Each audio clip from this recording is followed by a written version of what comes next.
Hello, delegates. My name is George Ochieng Odalo. I am the founder and executive director of Slam Child Foundation.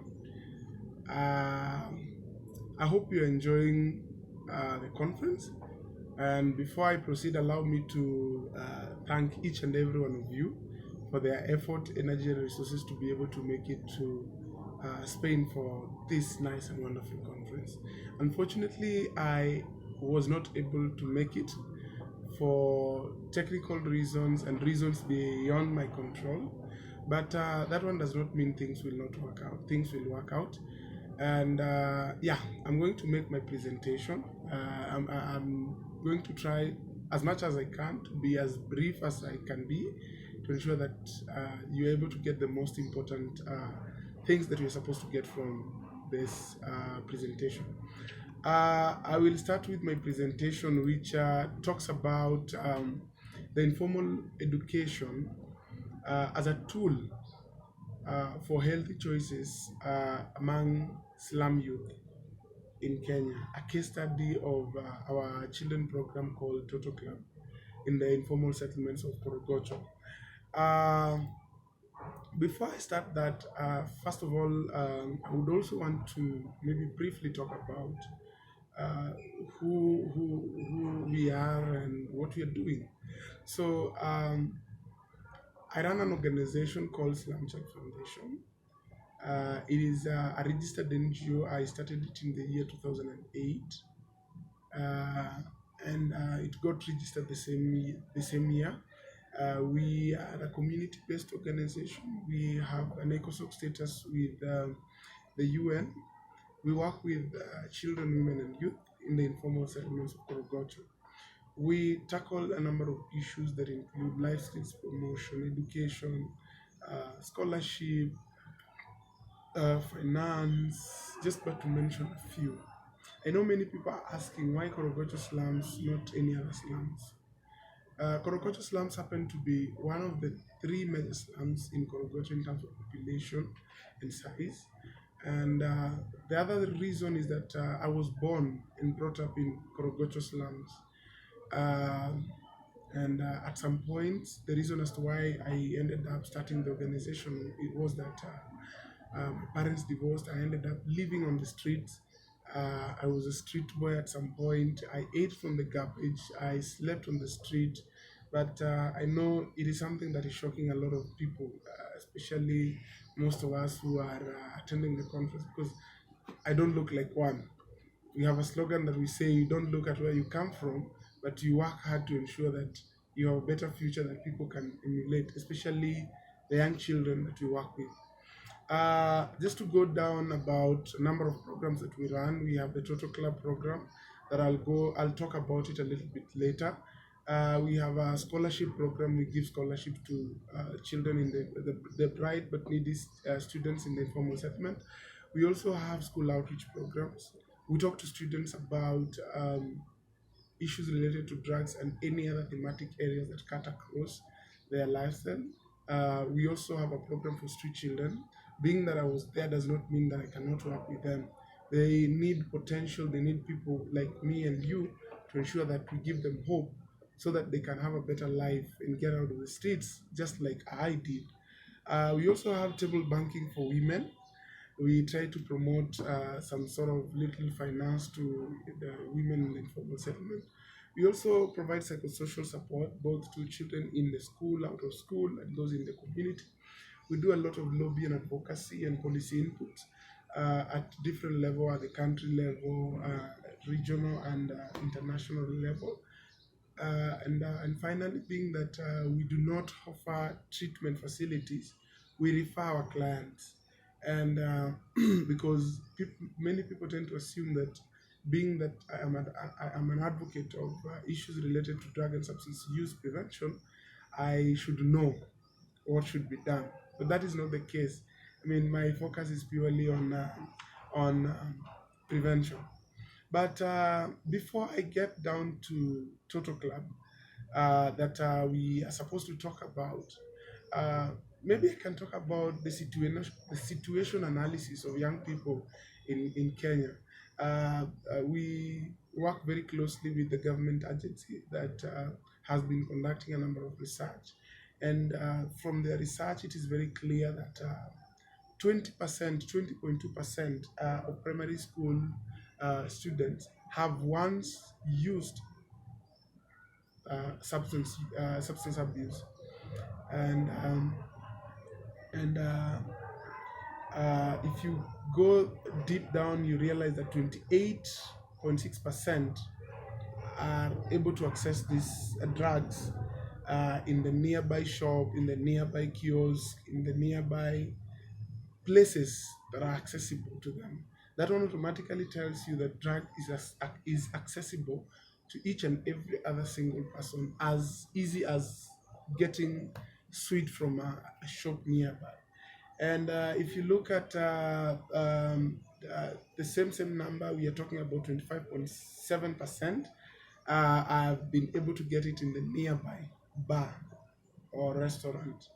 So that one tells you that as much as we have the policies that try to protect children from the same, still there are people who are sleeping on the job and are able to sell these things to the children. 19.3% of children in Kenya have been able to get drugs from their friends, and 13.7% from workers, people who work in the schools, and and uh, and uh, and so on and so forth. And there are others like 13.6% of parents who accompany their children, who allow their children to accompany them to the restaurants, have been able to get into drugs. That one tells you automatically, if you have a behavior of working with your child, remember he might be a small boy or a small girl, but whatever you're doing matters a lot to that person because they are able to see and emulate that behavior. Um, Again, based on the report that I'm talking about from the government, it is clear that most of these children are able to get these sort of drugs on their way home, and I'm talking of about 22.0%. At the same time, you realize that 30% have been able to get drugs during their school vacation time, and 21% have been able to get this over the weekend, and 20.0% have been able to get this during school inter-school competitions. Um, and then 22.0% got this on their way home.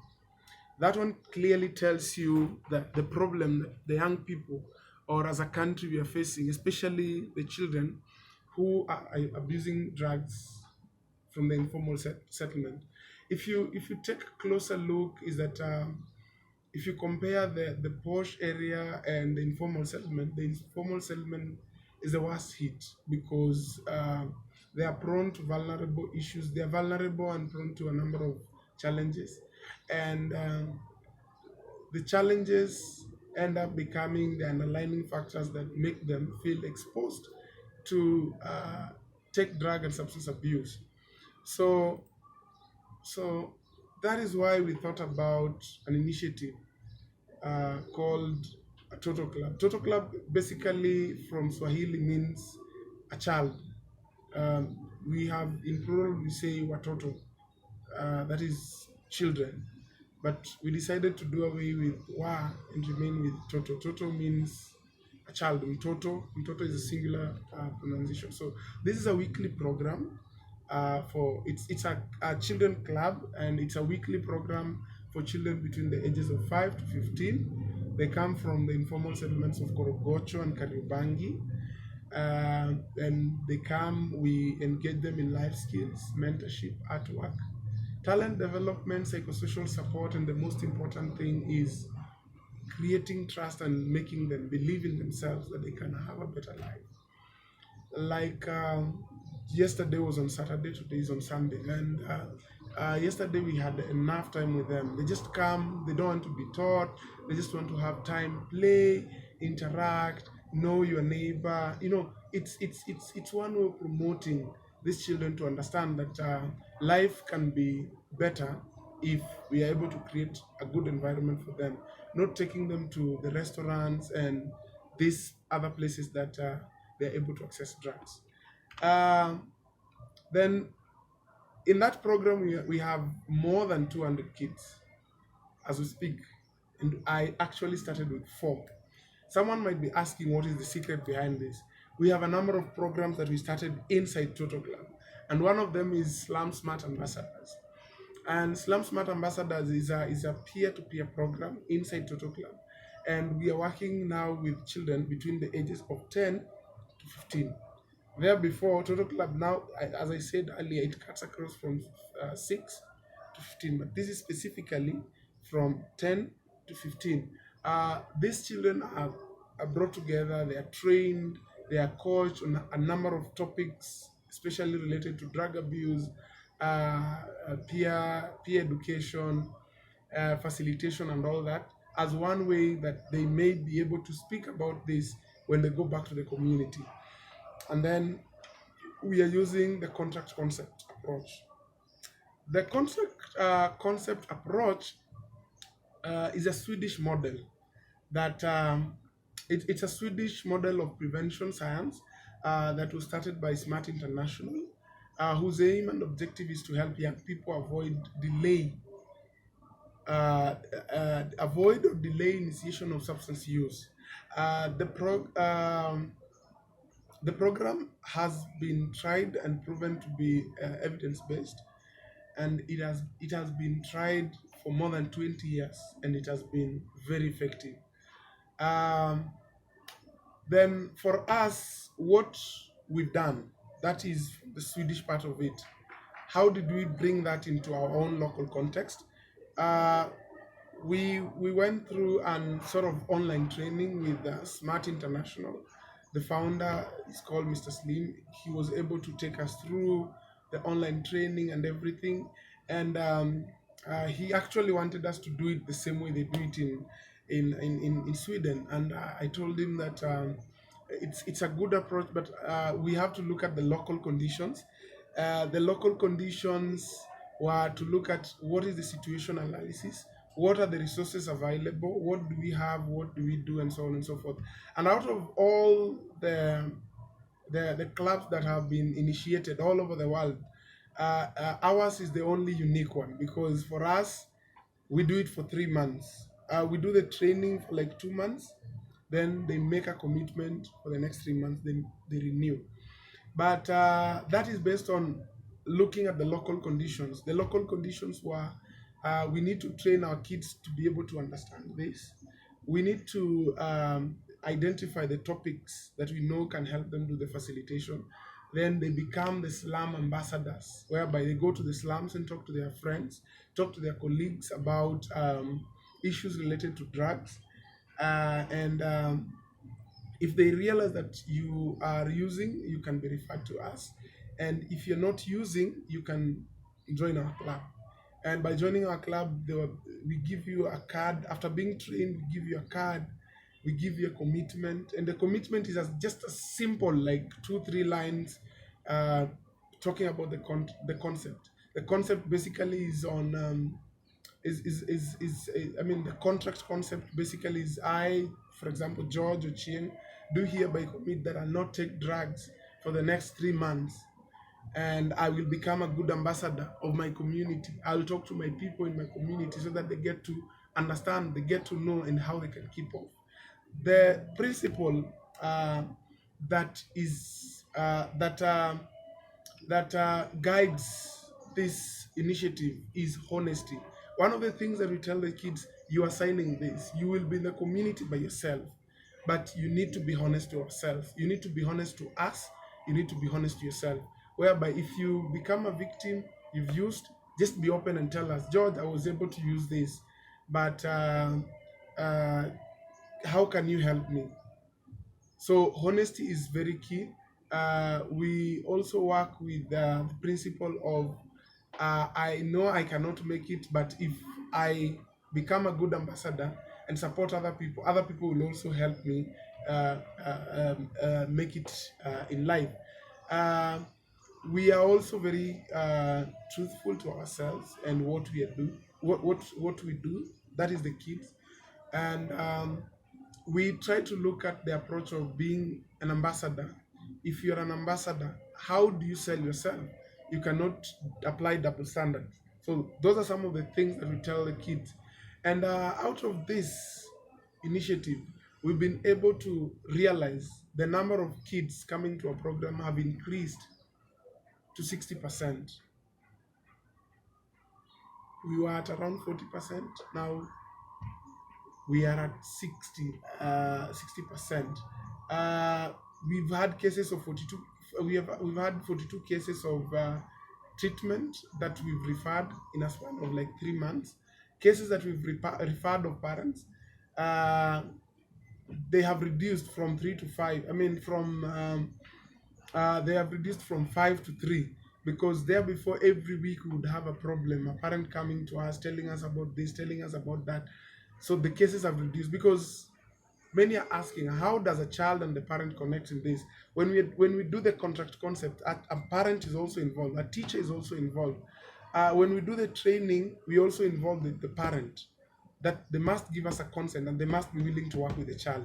The school must also come into the picture. They must play a part, that they are willing to support this child. They give them opportunity in the assemblies, they give them opportunity in the classroom so that they get to talk about the contract concept.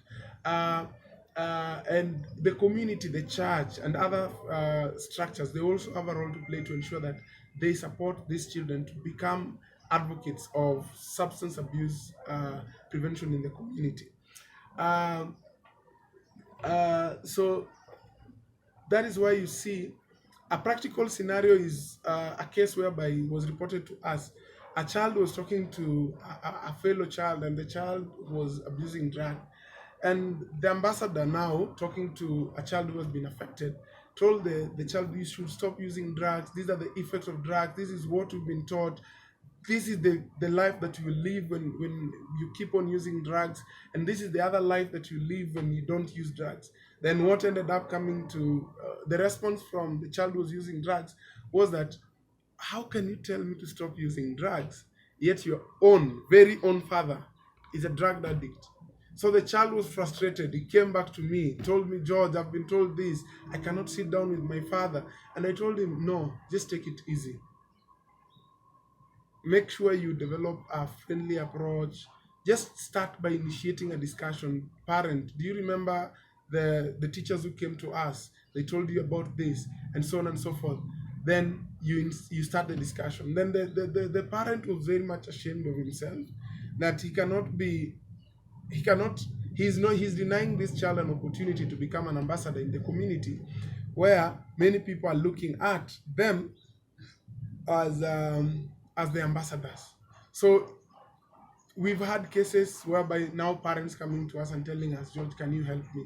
There before we were helpless and we were not able to do anything, but right now we've been able to refer those cases. Cases referred by the schools have also reduced from 5 to 2 per week, whereby, I mean, schools would call us and they would tell us, George, we want you to handle this. In discipline, cases have been reduced from the schools that we are working with, from 70% to 34%. So far, we've been able to refer 13 parents to uh, to treatment facilities where they've been able to get treated.